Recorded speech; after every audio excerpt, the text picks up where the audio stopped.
दोस्तों नमस्कार। मीन राशि वाले मेरे मित्रों, आप सभी का आज के ज्योतिष के बेहद ही विशेष और आपकी जिंदगी में निश्चित तौर पर बड़े बदलाव लेकर आने वाले इस विशेष कार्यक्रम में बहुत बहुत स्वागत है। माई आपका कल्याण करें, आपके जीवन से हर एक कष्ट को चुन चुन कर समाप्त करें, ऐसी हम माई से कामना करते हैं। दोस्तों, जैसा कि आप जानते हैं कि मास परिवर्तन हो रहा है, यानी कि महीना बदल रहा है, नया महीना प्रारंभ हो रहा है और इस मई के खास महीने में 4 बड़े ग्रह गोचर होने जा रहे हैं। तो इस आधार पर हम आपको चेतावनी देना चाहते हैं कि इन बड़े ग्रह गोचरों के आधार पर आपके घर में कुछ ऐसी चीजें मौजूद हैं जो आपके लिए बेहद ही अपशगुनी है, बेहद ही नकारात्मक है। तो ऐसे में इन चीजों से आपको छुटकारा पाना बहुत अधिक आवश्यक है।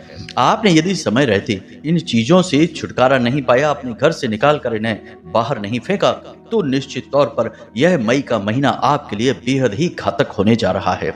याद रखना दोस्तों कि जीवन में जो भी छोटे बड़े परिवर्तन होते हैं, हमें सुख दुख उपलब्धियां हासिल होती हैं, उन सब में बहुत बड़ा भाग ग्रहों की चाल का होता है। तो ऐसे में यदि आपने ग्रहों की चाल का सही अंदाजा नहीं लगाया और उसके अनुसार अपने जीवन में कुछ विशेष मूलभूत परिवर्तन नहीं किए, तो निश्चित तौर पर चोट तो लगेगी ही, हमें परेशानी तो उत्पन्न होगी ही। तो इसीलिए हम आपको समझा रहे हैं कि इस मास परिवर्तन में आपको अपने घर से इन 3 चीजों को निकाल कर बाहर फेंक देना है। तो अब कौन सी है वो 3 चीजें और कौन सा है वह बड़ा ग्रह गोचर जो आपके जीवन में बहुत बड़े परिवर्तन लेकर आएगा, सारी जानकारी हम आपको विस्तार से देंगे। बस पूरे धैर्य के साथ आपको इस वीडियो को देखना है। इस वीडियो को देखने के बाद निश्चित तौर पर आपकी आंखें खुल जाएंगी और हम जो बातें आपको बताएंगे उन्हें ज्योतिषीय और शास्त्रीय पद्धति के आधार पर पूर्ण रूप से प्रमाणित करेंगे, यानी उनके पीछे का सही कारण भी आपको बताएंगे। और आप तो जानते ही हैं दोस्तों कि हम माँ भद्रकाली की भक्ति करते हैं और जो बातें हम आपको बताते हैं वे बातें 100% सत्य होती हैं। इधर उधर की महत्वहीन बातों से हमारा कोई लेना देना नहीं है। इसलिए हमारा बस आपसे यही निवेदन है कि आप इस वीडियो को पूरा देखें, तभी आपको पूरा लाभ प्राप्त होगा। यदि बीच में छोड़ेंगे या फिर आधा अधूरा देखेंगे तो फिर आपके जीवन में कोई परिवर्तन नहीं आएगा। दोस्तों, जीवन में कुछ भी हासिल करने के लिए हमें धैर्य तो रखना ही पड़ता है और खास तौर से ज्ञान अर्जन करने के लिए धैर्य की बेहद आवश्यकता होती है। और जब एक बार हम धैर्य से पूरे ज्ञान को हासिल कर लेते हैं तो यही ज्ञान फिर हमारे जीवन में बड़े बड़े चमत्कार करता है। ऐसे ऐसे परिवर्तन हो जाते हैं कि लोग भौचक्के रह जाते हैं। हम ऐसे सैकड़ों हजारों लोगों को जानते हैं जिनके जीवन में अटूट कष्ट, बेहद विषम परिस्थितियां, किसी के घर में बीमारियां ही बीमारियां, किसी के जीवन में बेरोजगारी, पैसे की तंगी, किसी के यहाँ पारिवारिक क्लेश और किसी को संतानहीनता का दंश सहना पड़ रहा था। लेकिन जब उन्होंने हमसे संपर्क किया तो हमने उन्हें ग्रहों की चाल के अनुकूल विशेष दैवीय उपाय बताए और धीरे धीरे उनके जीवन में परिवर्तन आने लगे। एक सज्जन तो ऐसे हैं जो कि लगभग आत्महत्या करने के विषय में सोच रहे थे। जी हाँ दोस्तों, यह विषय गंभीर है, लेकिन क्या करें, हमें बताना पड़ता है, तभी हमारी बातों की प्रामाणिकता साबित होती है। कारण यह था कि उनके ऊपर बहुत अधिक कर्जा था और कमाई लगभग शून्य थी, यानी कि अपने जीवन में अब उन्हें कर्जा चुकाने के लिए कोई रास्ता ही नहीं मिल रहा था।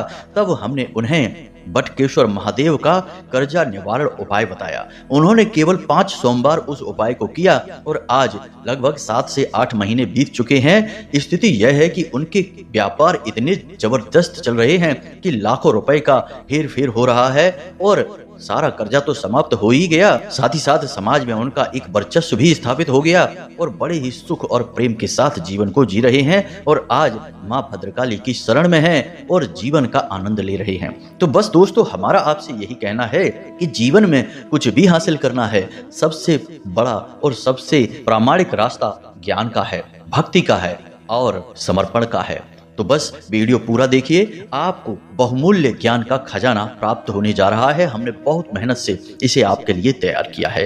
तो चलिए दोस्तों, इस बेहद ही ज्ञानवर्धक प्राणवायु के समान अनिवार्य वीडियो की शुरुआत करते हैं। लेकिन इससे पहले माई को आभार अवश्य ही व्यक्त करेंगे, क्योंकि माई की आज्ञा के बिना तो इस ब्रह्मांड में एक पत्ता भी नहीं हिल सकता है। तो चलिए दोस्तों, कमेंट बॉक्स में पूरे भक्ति भाव के साथ जय मां भद्रकाली कृपा करो एक बार नहीं 3 बार लिखना, क्योंकि त्रिशक्ति उत्पन्न होती है तो वह अग्नि के समान प्रज्वलित होती है और हमारे द्वारा कही गई हर एक बात को सत्य साबित कर देती है। जी हाँ दोस्तों, त्रिशक्ति हमारे हिंदू धर्म में बेहद महत्व रखती है, जैसे कि त्रिदेव, जैसे कि त्रिशूल, जैसे कि त्रिगुणात्मक यह प्रकृति। तो आपको तीन की शक्ति को पहचानना होगा। कुछ लोग इसमें भी कंजूसी कर देते हैं, माई को याद करते हैं लेकिन एक फॉर्मेलिटी जैसी कर देते हैं और एक बार ही लिखकर आगे बढ़ जाते हैं। पता नहीं किस बात की जल्दी है। जब जगत माई महामाई के लिए आपके पास समय नहीं है तो फिर किसी भी जगह आप अपना समय दीजिए, सब कुछ व्यर्थ है। माँ के आंचल के बिना तो सब कुछ एक सूखे मरुस्थल के समान है। दोस्तों, आप हमारे भाव को समझिए। हम तो माई की भक्ति में लीन रहते हैं, हम चाहते हैं कि आप भी बस इसी भाव में लीन हो जाएं। इसी के साथ साथ दोस्तों, हम आपको एक विशेष सूचना भी दे दें कि 2 जून 2024 को हमारी माई जगत माई माँ भद्रकाली की जयंती है, यानी कि उनका दिन है और यह दिन वर्ष में एक बार आता है। दोस्तों, इस विशेष दिन पर हमारे यहाँ माँ भद्रकाली धाम पर एक विशिष्ट महा अनुष्ठान का आयोजन किया जा रहा है, जो माई के आदेश पर ही हो रहा है। यदि आप इस विशिष्ट अनुष्ठान में भाग लेना चाहते हैं तो आप थोड़ा सा अनुदान करके भाग ले सकते हैं। 10 रुपए से लेके फिर आपकी मर्जी है, जो आपकी क्षमता है, आपका भाव है, आप दान कर सकते हैं। अब अंश दान करने के लिए आपको वीडियो में दिए गए QR कोड का प्रयोग करना है या फिर डिस्क्रिप्शन में दिए गए एक नंबर का प्रयोग करना है। उस पर आप फोन पे, गूगल पे, पेटीएम जो चाहे वो कर सकते हैं। यह माई के दिव्य दरबार के कार्यकर्ताओं का नंबर है, तो आप इस पर फोन न लगाएं, बस इस पर आप अंशदान करें। आपको यदि कोई जानकारी चाहिए तो एक व्हाट्सएप नंबर भी दिया जा रहा है डिस्क्रिप्शन में, उसका प्रयोग करके आप किसी भी प्रकार की सूचना ले सकते हैं। कॉल ना करें, क्योंकि कॉल करके बात कर पाना संभव नहीं है। हजारों लाखों लोगों के दिन भर फोन आते रहते हैं। हमें अपनी कुछ साधनाएं भी करनी होती हैं, माई की सेवा भी करनी होती है और हमारे पास इतना समय नहीं रहता मित्रों कि हम आप सभी से फोन पर बात कर सके। तो आप व्हाट्सएप पर मैसेज कर दें, हमें जब समय मिलेगा तो हम आपके प्रश्नों के जवाब देंगे, आपको संतुष्ट करेंगे। यह हमारा आपसे पूरा वादा है। तो उम्मीद है दोस्तों, आप हमारी बातों को, हमारी भावनाओं को समझ रहे होंगे। यदि आपके मन में माई के लिए पूर्ण भाव है, श्रद्धा है, तभी आप आगे आना। आपके दिए गए अंशदान का आपके लिए ही प्रयोग किया जाएगा। माई के लिए चुनरी और एक नारियल आपके नाम से समर्पित किया जाएगा। यज्ञ में आपके नाम से आहुतियां करवाई जाएंगी। सब कुछ आपके लिए ही है दोस्तों। हमें तो माई की भक्ति से ही मतलब है, माई के दिए आदेश का ही हम पालन कर रहे हैं। तो उम्मीद है हम सारी बातें आपको समझा पा रहे हैं। तो चलिए दोस्तों, वीडियो में आगे बढ़ते हैं। दोस्तों, याद रखना कि हमारे आसपास जो भी चीजें हैं, जो भी इंसान, जीव जंतु हैं, सबकी अपनी एक खास ऊर्जा होती है।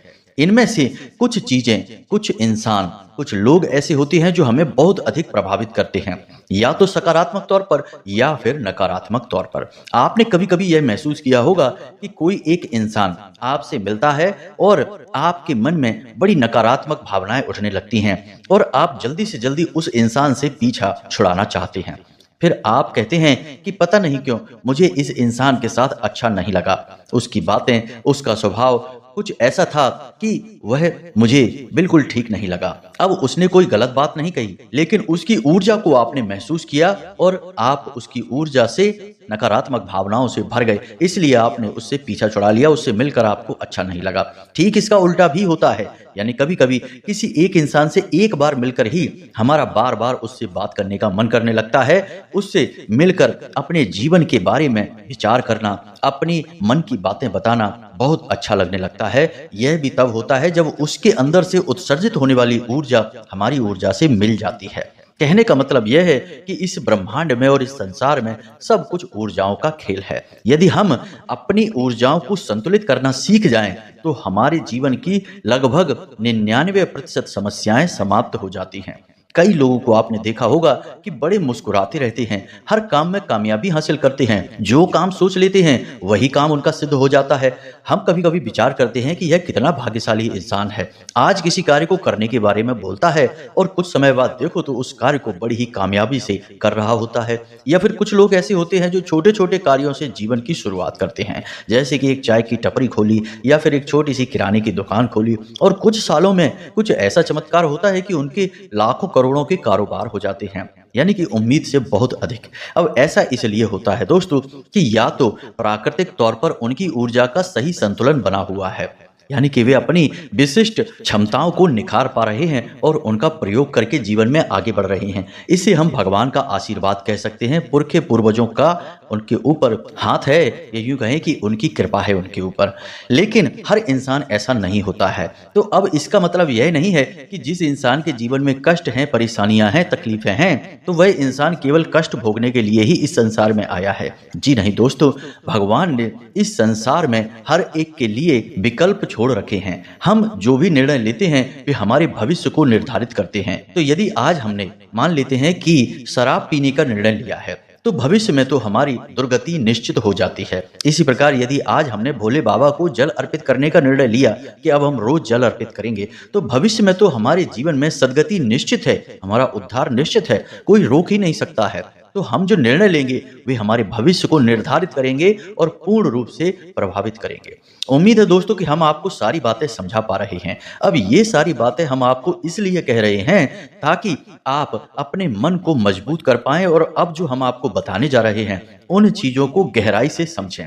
दोस्तों, अब हम आपको जो बातें बताएंगे वे इतनी महत्वपूर्ण हैं जिनके बारे में जानकर लोगों का जीवन पूर्ण रूप से बदल जाता है। जी हाँ दोस्तों, यानी कि जो जमीन पर रेंग रहे हैं, कष्ट और परेशानियों से पीड़ित हैं, वे देखते ही देखते पूर्ण रूप से बदल जाते हैं और एक कमल के पुष्प के समान खिलकर इस संसार को आनंद और खुशियों से भर देते हैं। तो वैसे तो यह विषय बहुत बड़ा है, बहुत सारी बातें हैं जो आपको हम बता सकते हैं, लेकिन वीडियो में समय की सीमा होती है। इसी वजह से हम आपको आज चीजों के विषय में ही ज्ञान देंगे, उन्हीं के बारे में बताएंगे। तो दोस्तों, हमारे शास्त्रों में हर एक चीज का एक विशेष नियम है, विधान है। यानी कि अगर हमें शंख लाना है तो उसकी कोई तिथि निश्चित है, उसको रखने का स्थान निश्चित है, उसे प्रयोग करने का और उसे किस प्रकार शुद्ध करना है, इन सब का विधान हमारे शास्त्रों में है। हमारे शास्त्रों में हर एक चीज का एक निश्चित विधि और विधान है। लेकिन समस्या यह है कि लोग पूरी बात ना सुनते हैं, ना समझते हैं, बस सीधे जाकर किसी ने कह दिया और लेकर चीजें अपने घर में आ जाते हैं। यही होता है अध कचरा ज्ञान। जी हाँ दोस्तों, यानी कि ज्ञान तो है लेकिन वह कचरे के समान है, क्योंकि ज्ञान जब तक पूर्ण नहीं होगा तब तक वह किसी प्रयोग का नहीं है और प्रयोग की ना होने वाली चीजें हमारे लिए कचरा होती हैं, वेस्ट होती हैं। तो अब ध्यान से सुनिए दोस्तों, आज हम आपको 3 चीजों के बारे में बताएंगे। इन 3 चीजों को आपको अपने घर से आज इसी समय निकाल कर बाहर फेंक देना है। वैसे तो हम आपको और भी बहुत सारी चीजों के बारे में बताएंगे, लेकिन ये 3 चीजें मुख्य तौर पर आपके घर में मौजूद हैं और इनका आपके घर से बाहर निकलना बेहद आवश्यक है। जब ये आपके घर से बाहर निकलेंगी तो आपकी स्वयं की और आपके घर में जो प्रवाहित हो रही है वह ऊर्जा पवित्र होने लगेगी, शुद्ध होने लगेगी। और जो ऊर्जा शुद्ध है, पवित्र है, सकारात्मक है, वही तो भगवान की ऊर्जा है। और जो अशुद्ध है, अपवित्र और नकारात्मक है, वह भूत की ऊर्जा है। तभी तो हम कहते हैं कि उसके घर में तो ऐसा लगता है जैसे कि भूतों का वास है, और किसी के यहाँ ऐसा लगता है जैसे कि देवताओं का वास है। सब ऊर्जाओं की वजह से है। जी हाँ दोस्तों, तो अब ध्यान से सुनिए। सबसे पहली चीज मित्रों, पीतल के बर्तन। जी हाँ दोस्तों, अब पीतल के बर्तन के साथ में आपको क्या करना है यह ध्यान से सुनिए। उन्हें अपने घर से बाहर नहीं निकालना है, लेकिन उनके प्रयोग का कुछ विधान है। अब ऐसा हम क्यों कह रहे हैं दोस्तों? 1 मई को देवगुरु बृहस्पति का गोचर मेष राशि से वृषभ राशि में हो रहा है। अब यह विशेष ग्रह गोचर आपकी राशि पर बहुत बड़ा प्रभाव डालेगा। अब देवगुरु बृहस्पति का सीधा संबंध पीतल के बर्तनों के साथ होता है। अब ऐसे में आपके जीवन में देवगुरु बृहस्पति किसी प्रकार का नकारात्मक प्रभाव ना डालें। इससे बचने के लिए आपको इन बर्तनों का सही विधि विधान के साथ प्रयोग करना बहुत आवश्यक है। अब आपके घर में यदि कोई पीतल के बर्तन हैं तो उनके साथ आपको क्या करना है यह आप ध्यान से सुनिए। यदि हम जो आपको बता रहे हैं वह आप करेंगे तो आपको देवगुरु बृहस्पति का पूरा लाभ प्राप्त होगा, यानी कि गुरु पूर्ण रूप से आपको लाभ देंगे। और जब गुरु आपको लाभ देंगे तो आपको 3 तरह से फायदे होंगे। पहला कि भगवान श्री हरि विष्णु और माता लक्ष्मी की आपको सीधे कृपा प्राप्त होगी, यानी कि धन लाभ होंगे। रुका हुआ पैसा आपको प्राप्त हो जाएगा, कमाई के नए स्रोत बनने लगेंगे। दूसरा आपके घर में किसी भी प्रकार का क्लेश है, किसी भी प्रकार की अशांति है, तो वह शांति में परिवर्तित हो जाएगी। आपके घर की ऊर्जा सकारात्मक ऊर्जा में परिवर्तित हो जाएगी। तीसरा कि आपके उद्योग धंधे व्यापार मजबूती से स्थापित हो जाएंगे, या फिर आप जिस भी नए कार्य को करने के बारे में सोच रहे हैं उस कार्य में आपको पूर्ण सफलता प्राप्त हो जाएगी। इस बात की गारंटी है, क्योंकि गुरु का यही कार्य है, यानी कि बृहस्पति यही कार्य करते हैं और पीतल के बर्तनों से उनका सीधा नाता है। अब आपको क्या करना है, यदि आपके घर में पीतल के बर्तन हैं, जो कि निश्चित तौर पर होंगे ही, लेकिन लोग एक बहुत बड़ी भूल कर बैठते हैं कि इन बर्तनों को गंदा रखते हैं, अंधेरी जगह पर रख देते हैं और इनका प्रयोग नहीं करते हैं, जबकि ऐसा करना नहीं चाहिए। पीतल के बर्तनों को साफ सुथरा रखना, बिल्कुल चमकदार बनाकर रखना बहुत आवश्यक है, क्योंकि पीतल के बर्तन चमकेंगे तो आपका गुरु मजबूत होगा। पीतल के बर्तन में आपको कुछ ना कुछ भोजन सामग्री दिन में एक बार अवश्य प्रयोग करनी है। जी हाँ दोस्तों, यह बहुत आवश्यक है। चाहे पीतल का कोई लोटा हो, कोई बर्तन जग हो, उसमें आप पानी पीजिए, या फिर कोई प्लेट है, कटोरी है, कुछ भी है, उसमें आप थोड़ा सा भोजन करिए। खास तौर से घर का वह सदस्य जो कमाई करता है, यानी कि घर का मुखिया, जो कि घर में बरकत लेकर आता है, उसको पीतल के बर्तन में दिन में एक बार भोजन करना बहुत आवश्यक है। अब चाहे आप जल पिएं या भोजन करें या फिर सिर्फ चाय ही क्यों ना पी लें, यह सब से कोई फर्क नहीं पड़ता है, मतलब केवल प्रयोग से है। इन बर्तनों को आपको साफ सुथरा रखना है, चमकदार रखना है और अपने रसोई घर में ही रखना है, ना कि इधर उधर के अंधेरे कमरों में या फिर अलमारियों में छुपा कर रख देना और फिर भूल जाना। नहीं, ऐसा नहीं करना है, यह भूल आप भूल कर भी मत करना।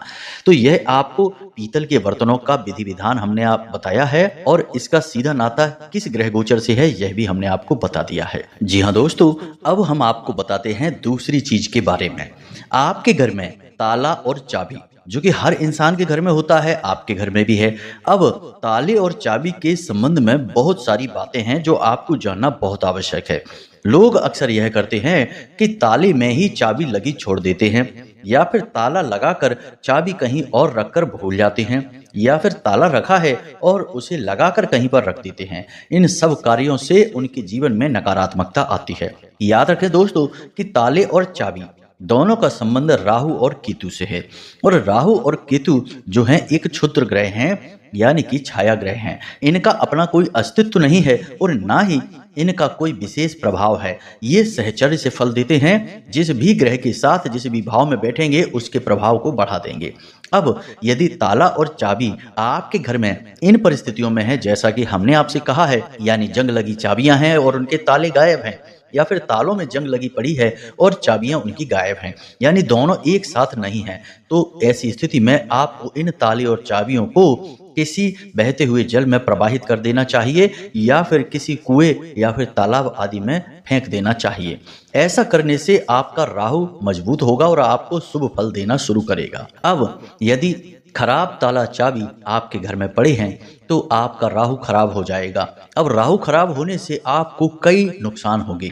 सबसे बड़ा नुकसान आपको 19 मई से प्रारंभ होगा, यानी कि आपके जीवन में परेशानियां ही परेशानियां आएंगी, क्योंकि यह शुक्र का गोचर है और शुक्र आपके जीवन में धन, सुख, वैभव, शांति और सुकून के लिए जिम्मेदार है। आपके दाम्पत्य जीवन और पारिवारिक जीवन की सुख शांति शुक्र पर ही निर्भर करती है, तो यह बुरी तरह से प्रभावित हो जाएगा। तो अब आपको क्या करना है, ध्यान से सुनिए। आपको देखना है कि आपके घर में कोई पुराना, खराब, बंद या फिर ऐसा ही खुला हुआ ताला तो नहीं है, या फिर चाबियां जो आपके घर में पड़ी हुई हैं, लंबे समय से जंग खा रही हैं, लेकिन उनके ताले ही नहीं हैं, यानी कि लोग भूल चुके कि इनके ताले कहाँ हैं। तो ऐसे ताले और चाबियों को ढूंढ ढूंढ कर आपको निकालना है और इन्हें, जैसा कि हमने कहा, कहीं विसर्जित कर देना है। दूसरा कि आप अपने घर में जितने भी ताले रखते हैं उन तालों की चाबियां वहीं अपने ताले के पास रखें। जी हाँ दोस्तों, आपने दुकान में देखा होगा कि ताले में चाबी लगी रहती है और ताला खुला रहता है, बंद नहीं होता है। यह शुभ संकेत है, राहु इससे मजबूत होता है। तो आपके घर में जो ताले पड़े हैं, पुराने हैं, कोई बात नहीं, उन्हें साफ सुथरा कीजिए, उनकी जंग हटाइए और उनके अंदर चाबी लगाकर उन्हें खोलकर अपने घर में रख दीजिए। जी हाँ दोस्तों, खास तौर से घर के पश्चिमी भाग में, पश्चिम दिशा में उन्हें रख दीजिए। फिर देखिए आपकी किस्मत कैसे एक झटके के साथ खुल जाती है।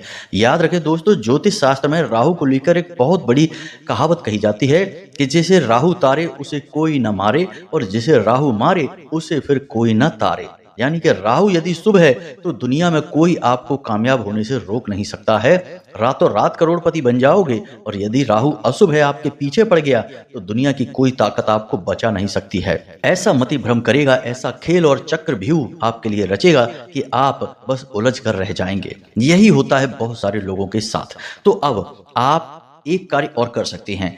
आपके जीवन में यदि कोई समस्या है और आपको उसका समाधान समझ में नहीं आ रहा है, आप चाहते हैं कि वह समस्या हल हो, तो आपको हम एक ऐसा चमत्कारी उपाय बताने जा रहे हैं जो राहु से जुड़ा है, ताले और चाबी से जुड़ा हुआ है। तो आपको क्या करना है दोस्तों, जब आप रात को सोने जाएं तो अपने तकिए के नीचे एक ताले को खोलकर उसकी चाबी उसी के बगल में रखकर सो जाएं। कहने का मतलब यह है कि तकिए के नीचे एक ऐसा ताला रखें जिसे खोल दें और उसकी चाबी उसी के बगल से रखकर सो जाएं। फिर आपके जीवन में चमत्कार होंगे, यानी कि राहु देव आप पर प्रसन्न हो जाएंगे और आपकी समस्या चाहे कैसी भी हो, कितनी भी अनसुलझी हो, आपको सपने के माध्यम से या फिर आपको विचारों के माध्यम से किसी भी प्रकार से उस समस्या का समाधान उपलब्ध कराएंगे। यह बहुत ही चमत्कारी और अनोखा उपाय है। लोग इसके बारे में जानते ही नहीं हैं और इसके बारे में जो जानते हैं वे किसी को भी इसके बारे में बताते नहीं हैं। ये गुप्त उपायों में आता है, तो आप इसे आजमा कर देख सकते हैं।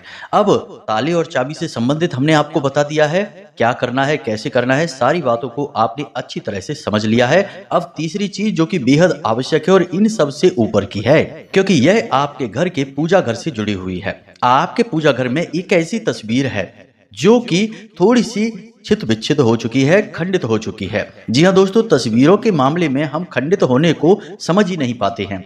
मूर्ति तो खंडित होती दिखाई देती है कि कोई एक हिस्सा, कोई एक टुकड़ा कहीं से टूट गया, लेकिन तस्वीरों के मामले में जरा सी फट जाएगी तस्वीर या फिर कहीं से कुछ उधड़ गया, थोड़ा बहुत टूट फूट गया, तो हम उसे खंडित होना मानते ही नहीं है। लेकिन यह गलत है।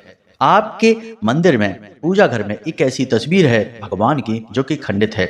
अब आपको क्या करना है दोस्तों, हम उसी तस्वीर को पूजते रहेंगे तो जीवन में नकारात्मकता आएगी और आपके बदलते हुए ग्रहों की चाल आपके ऊपर पूर्ण रूप से नकारात्मक प्रभाव डालेगी। अब जरूरी नहीं है कि जिस भगवान में हमारा भाव है उनकी तस्वीर जरा सी फट भी जाए तब भी हम पूजा करते रहें, क्योंकि भाव हमारा है, उस तस्वीर से हमारा लगाव लग गया है। नहीं दोस्तों, तस्वीर सिर्फ एक माध्यम है। हमारा भाव भगवान से लगना चाहिए, उस परम ऊर्जा से लगना चाहिए। तो हमें क्या करना है, ध्यान से समझिए। उस तस्वीर को आप उठाइए और पूरे भाव के साथ, पूरे सम्मान के साथ आप उस तस्वीर को कहीं पर विसर्जित करेंगे। याद रखना, जहां आप विसर्जित करेंगे वह बहता हुआ जल होना चाहिए, साफ स्वच्छ निर्मल जल होना चाहिए। यूं ही किसी भी जगह पर आप उस तस्वीर को विसर्जित नहीं करेंगे, फेंकेंगे नहीं। अब आप उस तस्वीर को जब विसर्जित करेंगे उससे पहले ही आपको उन्हीं भगवान से जुड़ी हुई उसी प्रकार की दूसरी तस्वीर अपने घर में लेकर आनी है और उसे प्राण प्रतिष्ठित करके उस तस्वीर को अपने पूजा स्थान पर स्थापित कर लेना है। और उसके स्थान पर जो पुरानी तस्वीर है उसे उठाकर किसी थैली में या फिर किसी बैग में रख लें और उसे विसर्जित करने के लिए ले जाएं। ऐसा नहीं करें आप कि आपने तस्वीर पुरानी वाली उठा दी और जगह खाली छोड़ दी, रिक्त स्थान छोड़ दिया, फिर आप किसी दिन गए और नई तस्वीर लेकर आए और उसे आपने वहां स्थापित किया। नहीं, उस जगह को आपको खाली नहीं छोड़ना है। एक हाथ से पुरानी तस्वीर को उठाएंगे, दूसरे हाथ से नई तस्वीर को उसके स्थान पर रख देंगे, फिर मंत्रों के द्वारा उसे अभिमंत्रित करेंगे। यानी कि जिस देवी देवता की वह तस्वीर है उस देवी देवताओं का विशेष बीज मंत्र 108 जाप करना है, यानी एक माला आपको जाप करना है। इतने से वह अभिमंत्रित हो जाती है। अब आप इतना सा कार्य करेंगे, आपके घर में नई ऊर्जा, नई शक्ति का संचार होने लगेगा। कई बार दोस्तों ऐसा होता है कि हम अनजाने में आकर्षित करते हैं नकारात्मक शक्तियों को। हमें लगता है कि हम भगवान की पूजा कर रहे हैं, लेकिन असल में फोटो या मूर्ति खंडित हो चुकी है और भगवान वहां से जा चुके हैं। अब वहां भूतों की पूजा हो रही है, प्रेतों की पूजा हो रही है, क्योंकि जहां भगवान नहीं है वहां भूत है, जहां सकारात्मकता नहीं वहां नकारात्मकता है। कोई ना कोई तो होगा ही, जगह खाली कभी नहीं रहती है। जी हाँ दोस्तों, तो इन बातों को आपको समझना ही होगा, अन्यथा बहुत ही नुकसान होंगे। इसी के साथ साथ दोस्तों हम आपको बता दें कि आपके घर में पुरानी खराब कबाड़, जंग वाली चीजें, लोहे का ऐसा सामान जो पुराना टूटा फूटा है, जंग खाया हुआ है, या फिर कोई इलेक्ट्रॉनिक सामान जैसे घड़ी है, जैसे कोई और मशीनरी है जो खराब है, पुरानी है, उसे अपने घर से निकाल देना है। आपको अपने घर की छत को साफ सुथरा रखना है क्योंकि वह राहु को समर्पित होती है। घर के मुख्य दरवाजे पर सुबह के समय जल का सिंचन अवश्य करना चाहिए और उस जल में थोड़ी सी हल्दी अवश्य मिला लें, क्योंकि हमारे शास्त्रों की माने तो सुबह के समय भगवान श्री हरि विष्णु और माता लक्ष्मी हर एक इंसान के घर के दरवाजे से गुजरते हैं और जिसके दरवाजे पर उन्हें सद्भावना, पवित्रता दिखाई देती है, उस घर में वो प्रवेश कर जाते हैं और माता लक्ष्मी हल्दी से विशेष तौर से आकर्षित होती हैं। वैसे तो आपको केसर भी डालनी चाहिए, लेकिन आप केवल हल्दी डालेंगे उतने से ही काम चल जाएगा। तो आपको जल में हल्दी मिलानी है और उस जल को आपको अपने दरवाजे पर सिंचित करना है।